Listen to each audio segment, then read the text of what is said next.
Alhamdulillahirabbil alamin. Alhamdulillahilladzi allafa qulubina fasbahna bi ni'matihi ikhwana. Asyhadu an la ilaha illallah wahdahu la syarikalah wa asyhadu anna Muhammadan abduhu wa rasuluh. Allahumma salli wa sallim wa barik wa an'im ala nabiyyina Muhammad wa ala alihi wa ashabihi wa man tabi'ahum bi ihsanin ila yaumiddin. Subhanaka la ilma lana illa ma 'allamtana innaka antal alimul hakim wa tub 'alaina innaka antat tawwabur rahim. Allahumma 'allimna ma yanfa'una wanfa'na bima 'allamtana wa zidna ilma. Amma ba'du. Masyaallah muslimin jamaah yang dimuliakan Allah Subhanahu wa taala. Alhamdulillah, puji syukur kita panjatkan kehadirat Allah Subhanahu wa taala atas seluruh limpahan karunia dan rahmatnya kepada kita hingga dalam kesempatan yang mulia ini kita masih diberikan keringanan langkah kita, kelembutan hati kita untuk bisa hadir, untuk bisa mengisi salah satu dari aktivitas permulaan hari kita yang baru ini dengan amal-amal kebaikan. Semoga setiap langkah yang kita tempuh, setiap waktu yang kita korbankan, yang kita berikan untuk Allah Subhanahu wa taala mendapatkan ganjaran pahala yang besar dari Allah Subhanahu wa taala. Masyaallah muslimin yang dimulakan Allah Subhanahu wa taala. Lalu kita akan melanjutkan lagi pembahasan kita di dalam tafsir surat Al-Baqarah ayat yang ke-104. Tafsir surat Al-Baqarah ayat yang ke-104. Ada di sebelah kiri. Di paling bawah itu.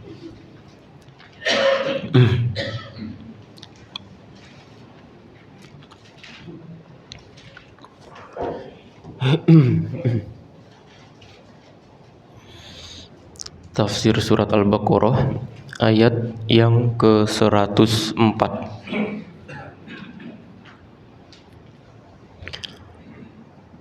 Baik.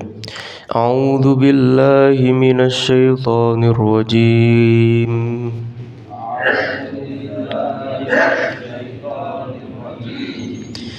Bismillahirrahmanirrahim.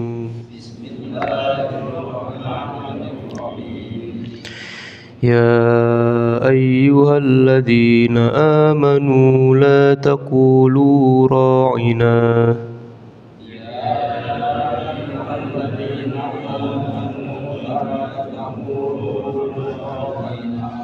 wa qulu unzurna wasma'u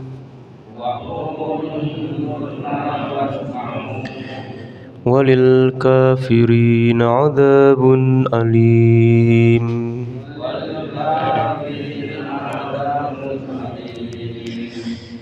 Ma yawaddul ladzina kafaru min ahlil kitabi walal musyrikin an yunazzala 'alaikum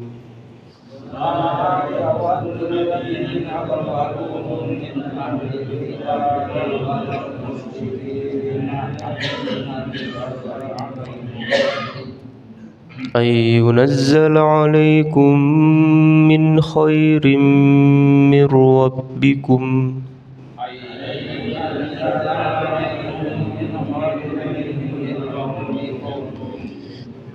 wallahu yakhtassu bi rahmatihi man yasha'.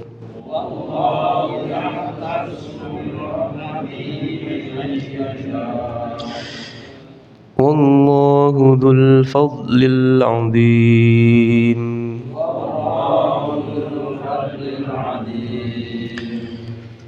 Ma nansakh min ayatin aw nusiha na'ti bi khairin minha aw misliha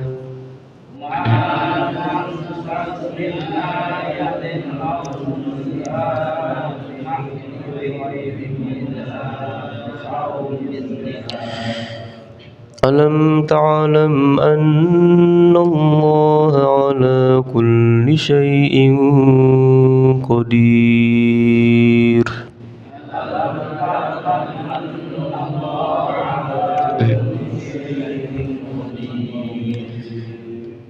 ألم تعلم أن الله له ملك السماوات والأرض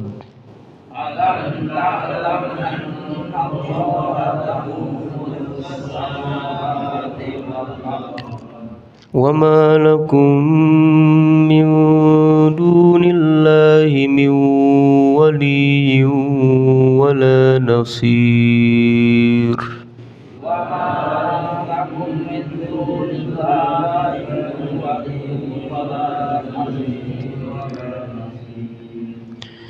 أم تريدون أن تسألوا رسولكم كما سئل موسى من قبل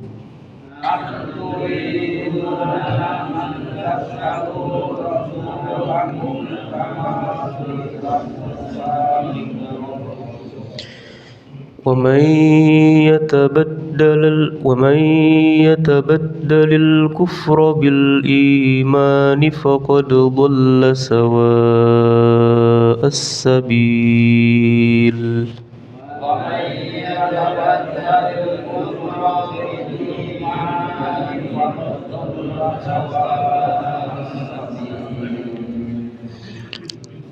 Baik, ya kita cukupkan sampai situ. Dan kalau ada waktunya insyaallah kita lanjut lagi ayatnya. Setelah Allah Subhanahu wa taala berbicara, ini masih dalam rangkaian tentang orang-orang Yahudi, Pak. Jadi memang orang Yahudi ini banyak di dalam surat Al-Baqarah ini pembahasan tentang mereka. Kenapa surat Al-Baqarah disebut surat Al-Baqarah yang berarti sapi betina? Kenapa kira-kira, Pak, disebutnya itu? Karena ada pembahasan tentang sapi betina. Kenapa surat Al-Imran disebut surat Al-Imran? Karena pembahasannya tentang. Kenapa surat An-Nisa disebut An-Nisa? Hah? Yang mana tentang perempuannya, Pak? Yang mana pembahasan tentang perempuannya? Jadi pembahasan dari inti surat itu menjadi salah satu sebab kemudian Allah Subhanahu wa taala menamakan surat itu. Nah, kenapa dinamakan sapi betina? Karena orang Mesir itu orang yang suka mempengaruhi orang lain, Pak. Itu salah satu dari, kalau kita tuh fakta hari ini yang tidak bisa terbantahkannya. Orang Mesir itu orangnya suka yu'athir, dia itu mempengaruhi orang lain. Makanya salah satu yang disukai oleh mereka itu adalah sapi dulunya. Ketika Samiri dulu, siapa Samiri? Enggak, Samirinya siapa? Salah satu dari umatnya Nabi Musa. Ketika Samiri itu buat Tuhan sesembahan, kenapa yang dibuat sama Samiri itu sapi betina, sapi, patung sapi, Pak, anak sapi itu? Kenapa enggak anak kambing gitu misalnya? Atau anak kucing? Kenapa dijadikannya itu sapi? Ada apa dengan sapi ini? Saya itu juga baru dengar ya, bahwa orang Mesir itu sangat mencintai sapi itu, Pak. Jadi salah satu dari kesukaan mereka itu adalah sapi. Orang Mesir, salah satu dari kebiasaan tadi saya sampaikan, orang Mesir itu sukanya mempengaruhi, Pak. Dia mempengaruhi dalam semua orang. Antum tahu kan, yang menjajah Mesir itu negara mana? Perancis. Di Perancis itu nggak ada istilahnya itu pergi ke restoran terus ngopi-ngopi, Pak. Itu kebiasaannya orang Mesir. Makanya di Mesir itu ada banyak tempat namanya makha. Makha itu kalau kita ya bukan kafe. Ini loh kayak kedai-kedai kopi gini, kayak kopi manji gitu. Apa namanya itu kita? Ya warung kopi gitu, Pak. Warkop. Nah, itu di Mesir banyak namanya makha itu. Nah, itu kebiasaan orang-orang Mesir kayak gitu. Dia habis keluar masjid ngajak ngopi, ngeteh gitu, ngajak ngopi. Nah, itu yang kemudian tertularkan oleh orang-orang Mesir kepada orang yang menjajah mereka, orang-orang Perancis itu. Nah, kalau bapak-bapak ke Perancis, ya, nah itu nanti bisa melihat bagaimana mereka itu terpengaruhi tanpa mereka sadari tentang kebiasaan ketika mereka itu menjajah orang Mesir. Belanda menjajah Indonesia. Belanda mempengaruhi atau dipengaruhi? Saya ulang lagi nih Pak. Yang dipengaruhi Belanda apa Indonesia? Indonesia. Karena Indonesia bukan bangsa yang mempengaruhi. Artinya dalam arti ya mungkin ada sebagian mempengaruhi, tapi kebanyakan dari negara yang menjadi Indonesia, mereka itu malah justru yang menanamkan nilai-nilai mereka sendiri itu. Orang Belanda orang yang seperti apa, kemudian tertularkan dengan Indonesia. Orang Indonesia ini orangnya welcome-an aja Pak. Jadi yang datang siapa aja mah terima aja gitu. Dan orang Mesir enggak. Nah termasuk diantaranya sapi itu. Sapi itu salah satu dari hewan yang sangat dicintai oleh masyarakat Mesir itu. Kalau ditanya kenapa, saya nggak tahu. Kenapa saya suka sama sapi? Saya nggak tahu Pak. Makanya itu salah satu dari dulu bangsa mereka itu sudah dibiasakan oleh bahkan Samiri itu. Makanya Samiri itu membuatnya patung anak sapi. Kenapa? Karena Samiri itu tahu Pak. Karena Samiri itu tahu bahwa sapi ini merupakan hewan yang sangat disakralkan oleh orang Mesir. Makanya mereka ketika Nabi Musa itu diangkat sama Allah, bukan diangkat ya, tapi diperintahkan untuk ke Gunung Tursina itu, Bukit Tursina. Kan orang Bani Israelnya kan kosong tuh sama Nabi Harun kan. Nabi Harun orangnya nggak galak kayak Nabi Musa. Ini orangnya manutan dia. Dibilang ini, oh dia siap. Dibilang ini mau gitu. Nah itu yang kemudian dimasukin sama Samiri itu. Nah gitu ketika Samiri masuk, kemudian Samiri membuat sesembahan baru.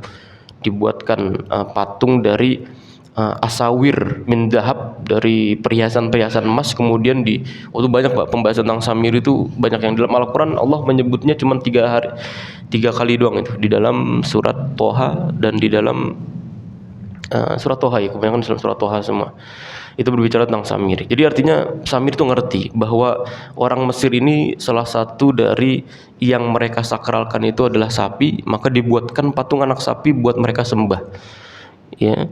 Hingga kemudian Allah menjadikan kisah itu sebagai sebuah kisah yang sangat unik ya. Kemudian Allah jadikan itu sebagai nama surat. Jadi kadang nama-nama surat itu sangat menarik gitu Pak. Itu bukan pembahasan kita ya, cuma ini agak supaya kita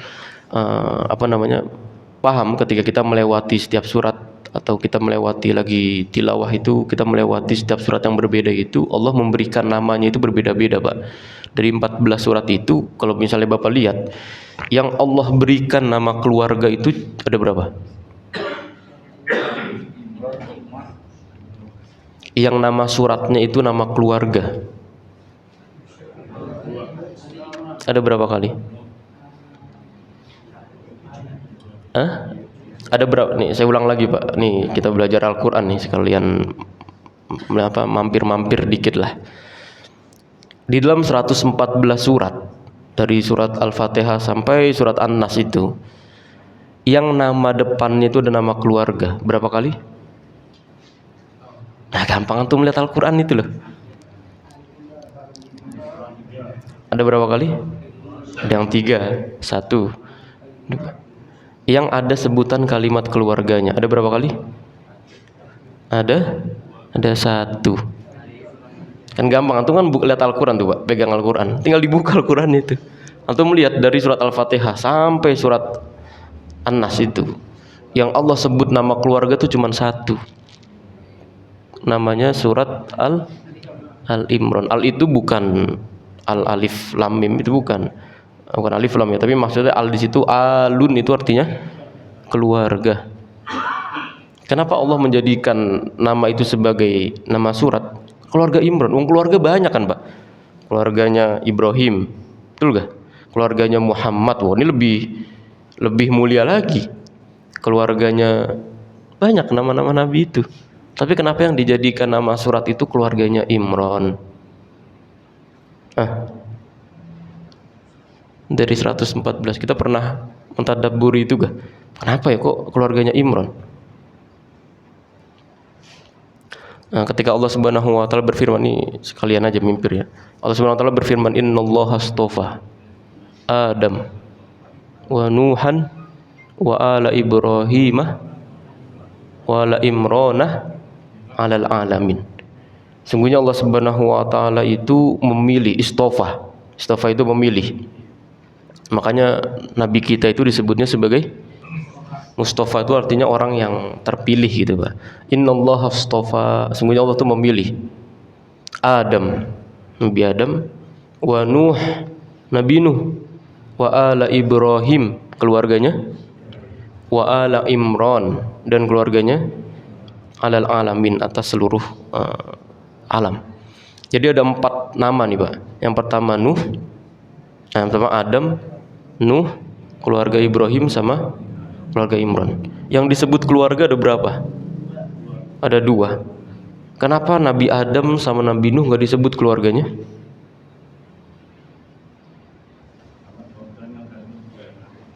Karena ada sisi yang buruk saya dan Habil berdasarkan Nuh kan Kan'an itu kan maksudnya kafir. Nah, itu benar Pak. Kenapa Nabi Nuh sama Nabi Adam nggak disebut dalam ayat ini keluarganya? Karena Adam dan Nuh memiliki kecacatan di dalam keluarga. Ya, yang nanti antum bisa melihat dalam surat Al-Baidah, ya. Fataqubbila min ahadihima wa lam yataqabbal minal akhar.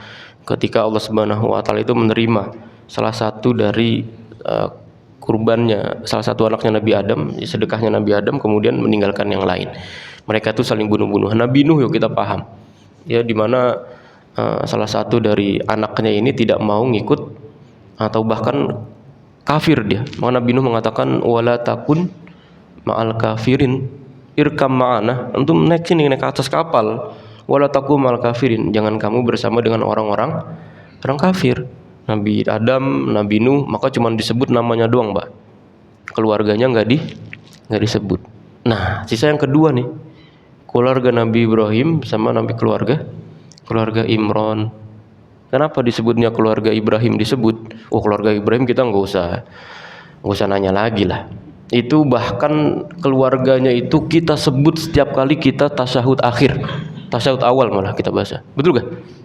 Allahumma sholli ala wa ala ali Muhammad kama shallaita ala Ibrahim wa ala ali Ibrahim. Itu kalau cuma nama Muhammad sama Ibrahim, ma'ruf, nabi kok. Dan itu bahkan berhak untuk mendapatkan sholawat kita. Tapi kok keluarganya ikut-ikutan, Pak? Kok keluarganya diikutkan? Ya Allah, berikanlah sholawat ini kepada Muhammad dan keluarga Muhammad. Jelas. Wa barik ala Ibrahim wa ala ali Ibrahim. Dan berikanlah sholawat ini juga kepada Ibrahim dan keluarga Ibrahim. Nah, ini pembahasannya panjang sebenarnya. Nah, kemudian juga tentang pembahasan Imran, keluarga Imran. Ternyata Imran itu juga Allah sematkan namanya itu. Bahkan siapa Imran ini, Pak? Tahu kan teman siapa Imran tuh?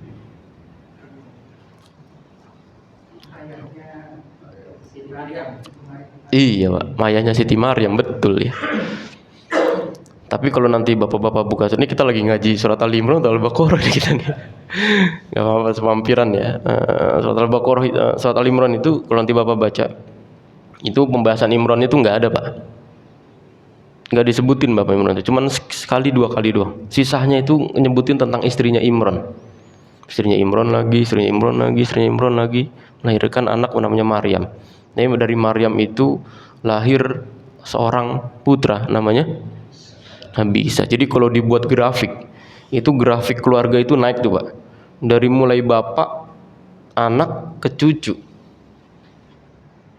Nah, ini nanti ya kapan-kapan kita bahas tentang surat Al-Imran itu ya. Maka kalau kita membaca tentang Al-Quran tuh kayak gitu Pak. Ini cuman saya ingin berikan metodologi ya, cara bagaimana kita itu memahami Al-Quran ketika kita sedang membaca, atau ketika kita sedang sholat, atau ketika kita sedang tilawah dan sebagainya, agar kemudian Al-Quran itu bisa meresap.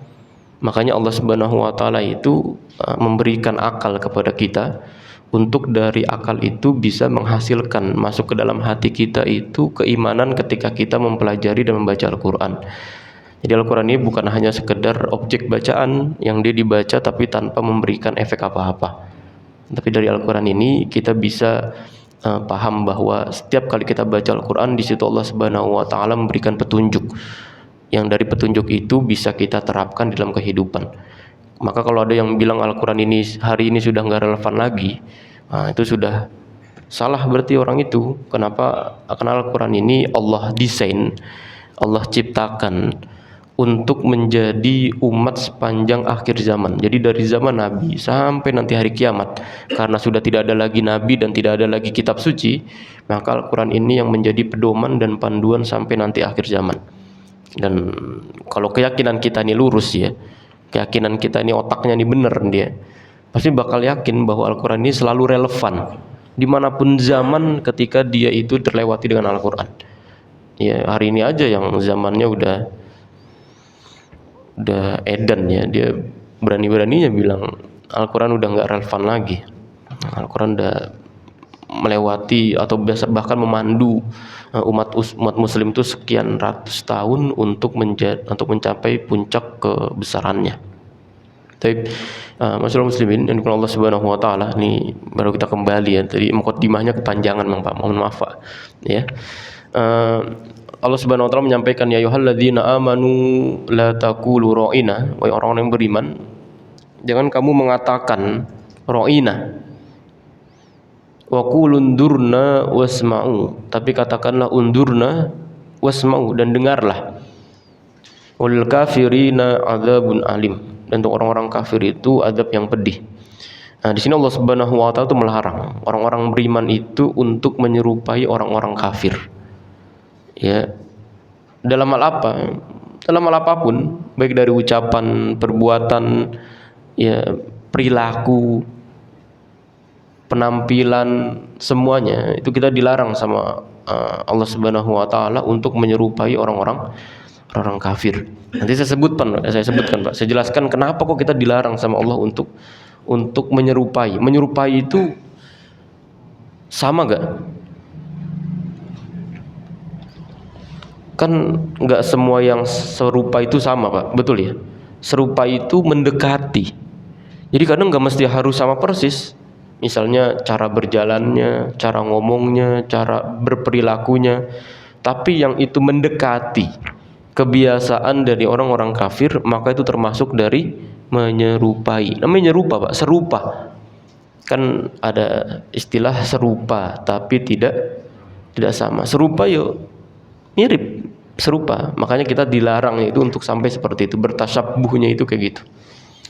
Dari ucapan, perbuatan, semuanya kita nggak diperbukti. Nah hari ini masalahnya semua aspek kehidupan kita itu dimonitori sama orang Yahudi semuanya Pak, dari makanan, dari pendidikan, ekonomi, cara berpikir kita, dan semua itu orang-orang Yahudi semua. Ya, makanya hari ini kalau kita nggak ngaji, kita nggak belajar tentang Islam kita itu ke bawah kita pasti Pak. Makanya muncul kayak Zaitun itu Pak. Zaitun itu yang gimana nyanyinya mereka itu? Salam alaihi gitu. Itu dari mana itu mereka sana? Dari Yahudi. Jadi nggak itu Pak. Tadi saya bilang Pak, kalau kita itu jauh dari Al-Quran, kita jauh dari Sunnah, kita ngaji itu jarang, kayak gitu tuh. Jangan sampai kita, ini menarik nih Pak, jangan sampai kita itu masuk dalam perangkapnya setan hingga kemudian kita itu terjerumus masuk ke dalam orang-orang golongan yang bil akhsarina a'mala. Apa bil akhsarina a'mala? Ayo, dia amalnya itu rugi Pak. Dia beramal tapi rugi, kan aneh. Makanya sama Allah dijelaskan siapa orang-orang itu.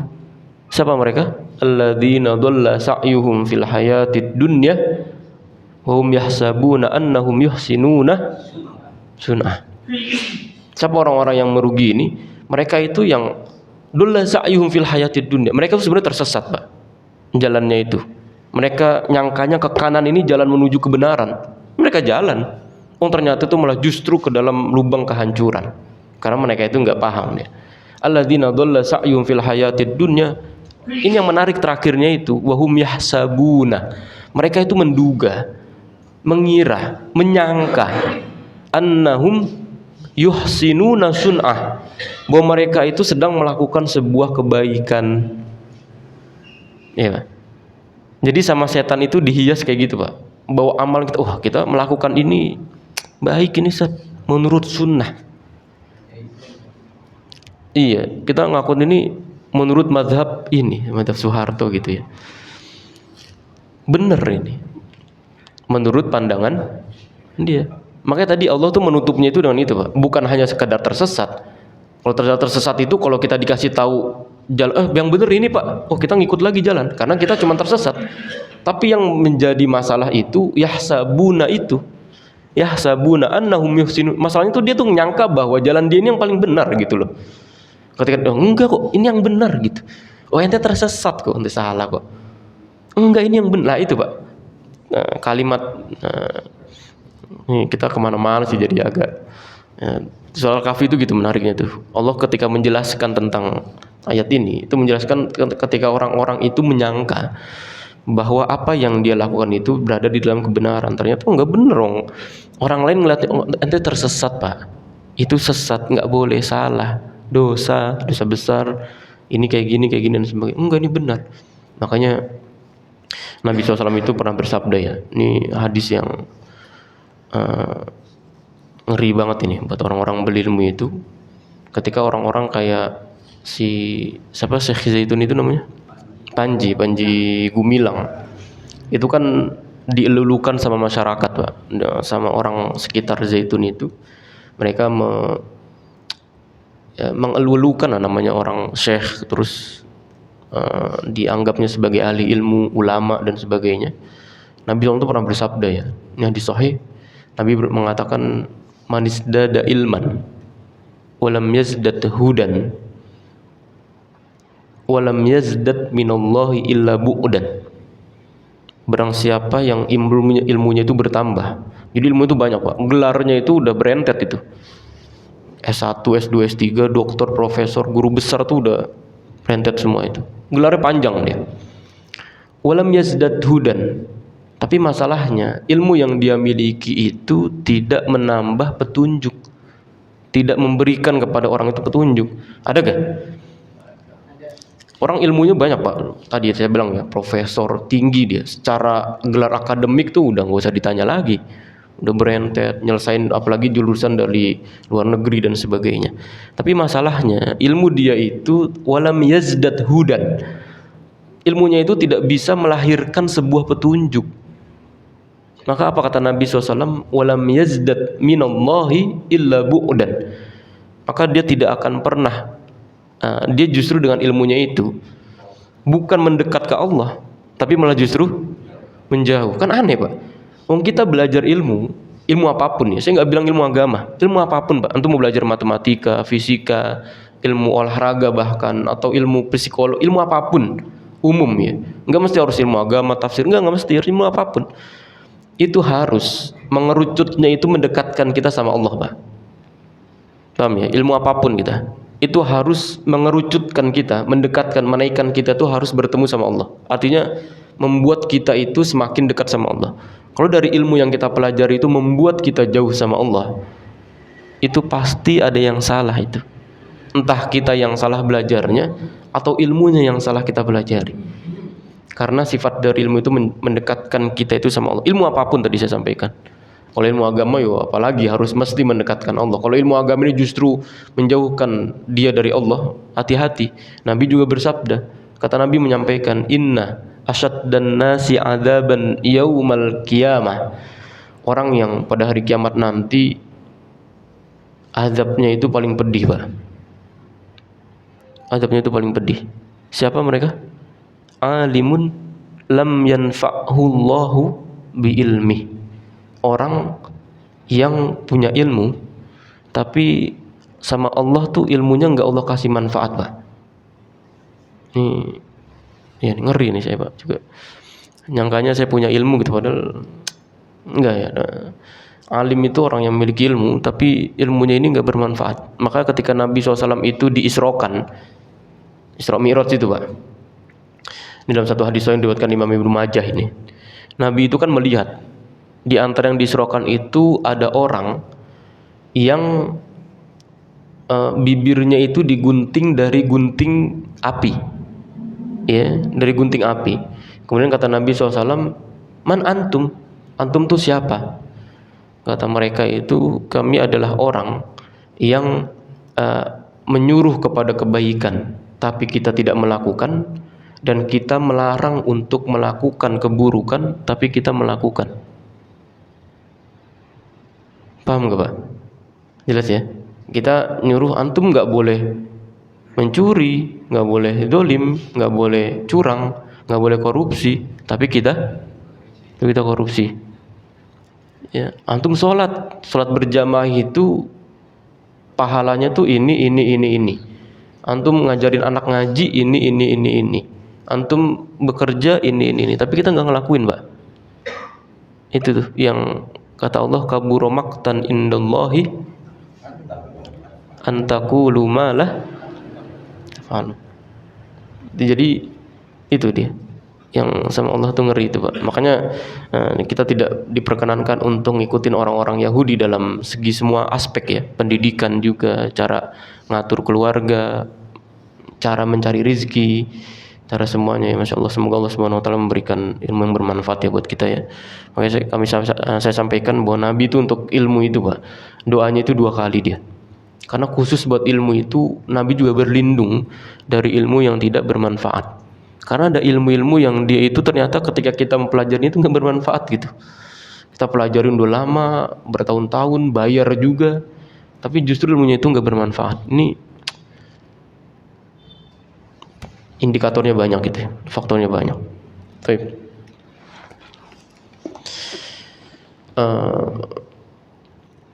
Kemudian juga banyak hadis-hadis yang menceritakan tentang orang-orang Yahudi ya, bahwa orang Yahudi itu kita tidak boleh ngikutin mereka, bahkan sampai dalam ucapan mereka Pak.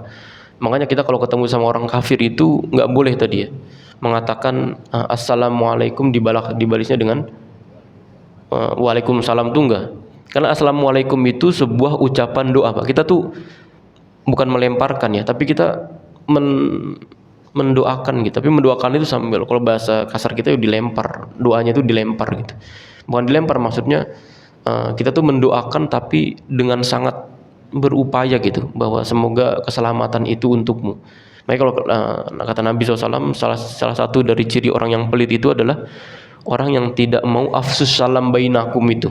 Mereka itu yang nggak mau menebarkan salam di antara mereka. Jadi kalau ketemu, bahkan dalam satu hadis yang sahih juga, ketika orang itu berjalan Pak, kemudian mereka itu melewati pohon yang ada di depan mereka, kemudian mereka berpisah sedikit, itu kita dianjurkan untuk bertanya tentang kabar lagi itu. Jadi kita tanya, kita lagi jalan bareng nih Pak, lagi jalan bareng, kemudian depan ini ada pohon yang memisahkan, maka berpisah gini. Nah pas ketemu lagi itu kita nanya itu, salam dan bertanya tentang kabar juga. Sampai seperti itu, padahal kan tadi juga jalannya bareng kok, cuman misah sebentar doang gitu. Itu tetap dianjurkan kayak gitu. Itu saking bagaimana salam itu merupakan sebuah ucapan yang orang Yahudi itu nggak punya Pak. Makanya mereka itu ketika mengejek-ngejek, istihza kepada orang-orang mukmin, mereka itu ngucap salamnya itu bukan assalamualaikum. Nanti kalau bapak-bapak ke Palestina, ke negara-negara yang ada Yahudinya, antum dengar salamnya mereka Pak. Mereka tuh salamnya bukan assalamualaikum, tapi assalamualaikum. Assalamualaikum. Kalau kita dengar sekilas tuh kayak assalam. Assalam itu ya salam keselamatan, kebaikan, salam. Tapi kalau assam Pak, assam itu artinya itu iya kecelakaan, kematian, keburukan. Nah itu namanya assam itu. Jadi kalau kita dengar secara sekilas, oh ini doa. Nah kita jawabnya kan, orang mukmin ini kadang, apalagi yang jawab tuh orang Indonesia gitu. Kayak orang Indonesia tuh kebaik banget Pak. Yang jawabnya waalaikumsalam gitu, karena ada kebiasaan gitu ya.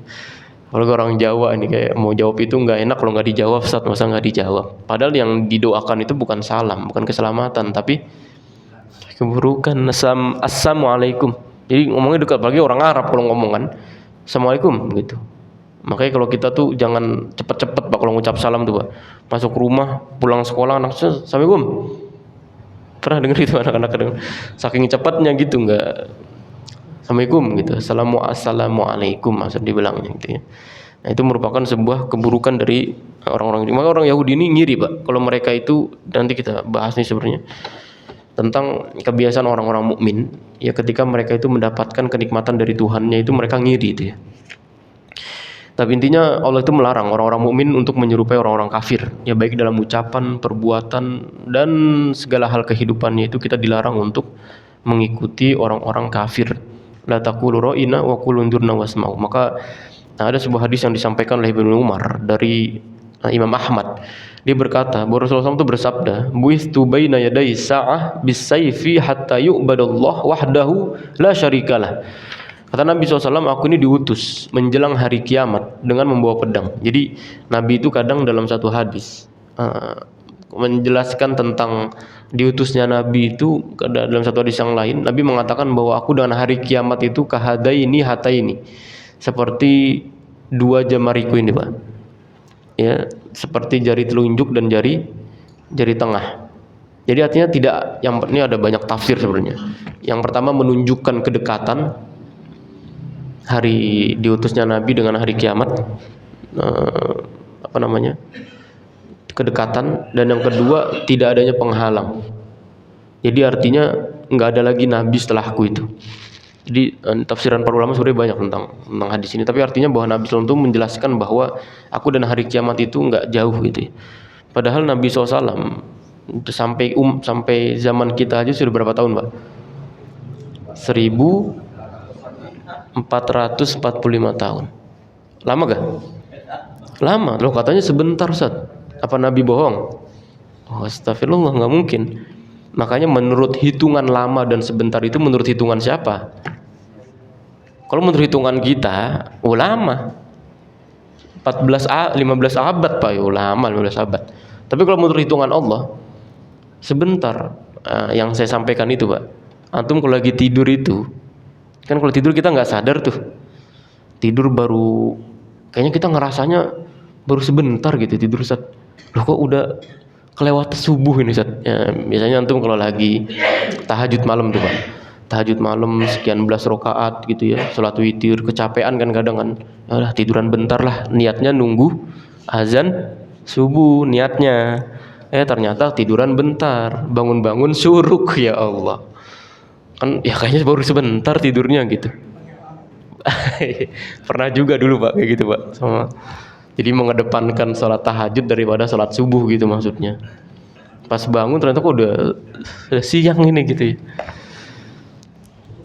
Jadi artinya seperti itu ya, bahwa hari kiamat itu sangat cepat. Jadi perhitungan cepat atau lambatnya itu bukan hitungan kita ya, hitungan Allah Subhanahu wa taala. Makanya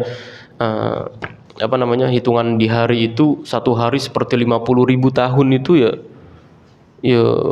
nggak masuk di otak kita. 50.000 tahun dong, usia kita aja 100 tahun nggak nyampe kadang-kadang. Ini 50.000 tahun perjalanan itu kan sangat Masya Allah ya. Jadi hitung-hitungan itu bukan hitungan kita, tapi hitungan iman itu, Pak. Ya kalau hitung-hitungan kita pakai akal, jadi apa yang bisa terpanca indera kita itu masuk ke akal. Tapi kalau hitungan-hitungan itu hitungan iman itu akalnya berbeda lagi dia. Bahkan akal itu nggak masuk ke dalam ranahnya iman gitu ya. Kata Nabi SAW, aku diutus dengan hari kiamat itu dekat ya. Kemudian hatta yu'badullah wahdahu la syarikalah, supaya Allah itu diibadahi dan tidak ada sekutu baginya. Kemudian Nabi SAW mengatakan wuju'ila rizki tahta dhilli rumhi, dan dijadikan rizkiku itu ada di bawah bayang-bayang tombakku.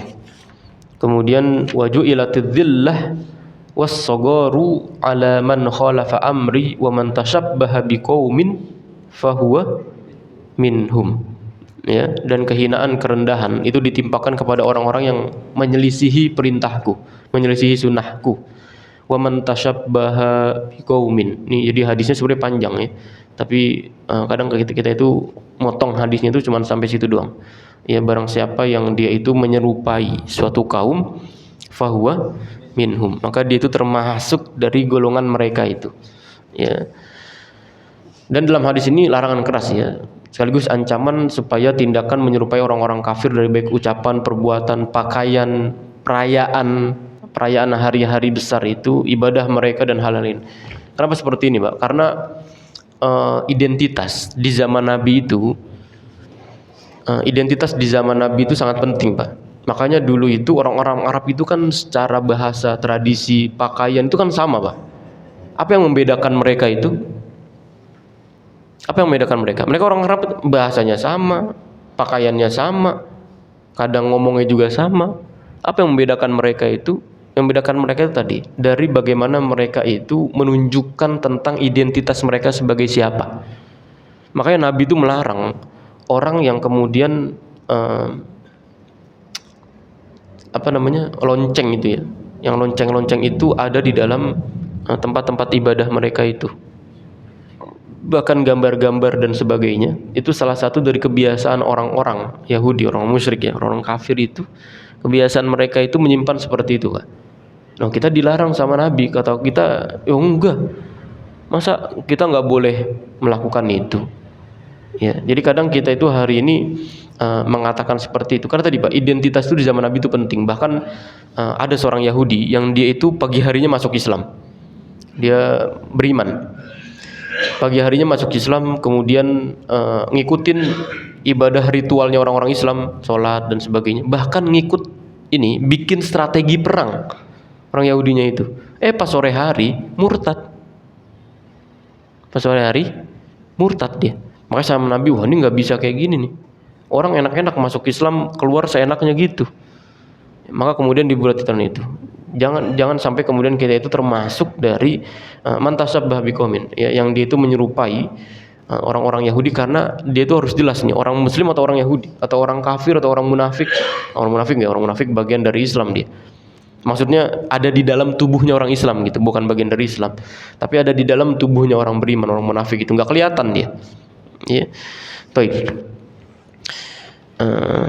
Jadi intinya sih memang kita nggak boleh menyerupai orang kafir, Pak. Insyaallah Jamal Hidayah mah udah paham insyaallah. Menyerupainya itu ya sampai dalam batas yang kecil sekalipun.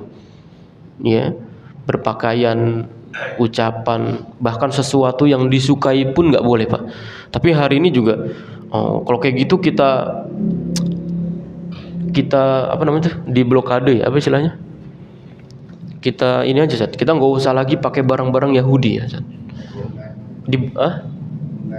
Diboikot. Kita nggak usah lagi pakai barang-barang Yahudi, Zat.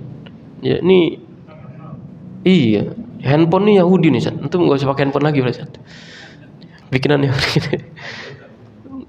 Iya, jadi artinya emang harus bijak juga, Pak. Kalau memang itu bisa, tadi para ulama kontemporer itu memberikan batasan itu. Kalau memang dari hal-hal yang dihasilkan itu bisa memberikan manfaat dan kita tidak terlena ya, tidak terlena ke dalam hal itu, maka kita tuh diperbolehkan untuk menggunakan barang yang dihasilkan oleh mereka, tapi bukan menyerupai beda ya. Kita menggunakan manfaat dengan menyerupai tadi ketika kita itu bersenang-senang dengan sesuatu yang mereka pakai atau dengan sesuatu yang mereka cintai dan sebagainya. Orang kalau hari ini kan banyak gitu, Pak. Mereka itu kadang orang Yahudi itu masuknya nggak dari sesuatu yang tidak disukai oleh anak-anak, tapi disukai oleh anak-anak. Misalnya band, konser, atau banyak lah ya yang itu produk-produk Yahudi itu. Mereka tuh dimasuki dan bangkat menjangkitnya tuh anak-anak kita itu. Kan saya pernah menyampaikan bahwa di Palestina itu hari ini itu ada satu kurikulum yang sama orang Yahudi itu nggak diperkenankan untuk masuk. Namanya kurikulum jihad. Jadi jihad itu dihapuskan supaya anak-anak Palestina itu tidak mengerti tentang jihad, ya, tidak mengerti tentang. Makanya kalau antum melihat dari orang-orang yang terjajah itu, Pak, jangankan suruh ngaji, mereka kadang itu suruh baca Al-Fatihah ngerti gak? Nggak bisa itu. Itu kalau ngeliat anak-anak Suriah, anak-anak Palestina itu, mereka itu nggak ngerti untuk dibaca Al-Fatihah sekalipun. Kenapa? Karena memang yang dicecar salah satunya itu adalah anak-anak itu. Kalau buat bapak-bapaknya mah udah pada ngerti semua. Tapi yang dicecar sama orang-orang Yahudi itu anak-anaknya itu, Pak. Antum lihat kurikulum pendidikan kita hari ini. Bahkan yang jadi guru udah pergi ya. Itu ada kurikulum baru lagi hari ini, Pak. Yang kurikulumnya ini banyak pro kontra tentang kurikulum ini. Tapi dari kurikulum itu sebenarnya itu yang menjadi basicnya itu, menjadi acuannya itu dari kurikulum Yahudi. Yang kemudian makanya anak-anak kita itu sebenarnya hari ini itu cuma menjadi kelinci percobaan. Dicoba nih, bagus gak kurikulumnya? Wah nggak bagus, besok ganti lagi. Wah kurikulumnya bagus ya? Enggak bagus, ganti lagi gitu, Pak. Ya, antum hati-hati kalau menyekolahkan anak itu, Pak. Kalau disekolahkan di tempat-tempat konvensional kayak gitu, Memang secara biaya pendidikan gratis ya, dapat fasilitas ini dan sebagainya. Tapi pertanaman otak itu secara masif itu ada gitu ya. Makanya ini sebenarnya buat bapak-bapak ya. Jangan sampai kita itu nyari duit, Pak. Ini terakhir ya. Jangan sampai kita nyari duit dengan maksud untuk memberikan nafkah kepada anak dan keluarga, tapi kita nggak mendapatkan hati anak. Jadi kita nyari duit katanya buat anak, tapi justru yang kita kasih itu cuma fisik anaknya doang. Jiwa dan otaknya itu sudah diambil sama orang lain. Yang kita tanamkan cuma kasihnya anak, dikasih makan yang bergizi, kasih fasilitas ini, dibelikan ini, dikasih ini, cuman itu. Tapi jiwa dan raganya itu udah diambil sama orang lain. Udah ditanamin ini, sudah dicekokin ini, sudah dikasih pemahaman ini. Kenapa? Karena ayahnya tuh sibuk nyari duit. Yang katanya nyari duitnya itu buat keluarga, tapi justru anaknya itu kan ironis, Pak ya. Bapaknya nyari uang buat kehidupan anaknya jiwa dan raga itu malah justru diambil. Ya, karena ini yang kemudian hari ini banyak terjangkit seperti itu. Anaknya itu ayahnya nggak mau tahu, pokoknya ayahnya nyekolahkan anaknya di sekolah ini, di SD ini, SMP, SMA ini dengan maksud supaya nanti anaknya pinter dan sebagainya. Ya, tapi justru mereka itu terjangkiti dan terambil jiwa dan akalnya itu dengan pemikiran-pemikiran dari musuh-musuh Islam, dari orang-orang Yahudi. Makanya ini pembahasan, ini kita baru satu ayat sebenarnya tentang bagaimana kemudian menyerupai orang-orang kafir itu sangat tidak dianjurkan, bahkan harus diharamkan ya dalam Islam untuk menyerupai mereka karena bisa menjadi bagian dari mereka. Wallahu a'lam bishawab ya, ini yang bisa kita bahas pada pertemuan kali ini. Wallahu a'lam bishawab. Aqulu qouli hadza wa astaghfirullah li wa lakum. Subhanakallahumma wa bihamdika asyhadu an la ilaha illa anta astaghfiruka wa atubu ilaik. Wassalamualaikum warahmatullahi wabarakatuh.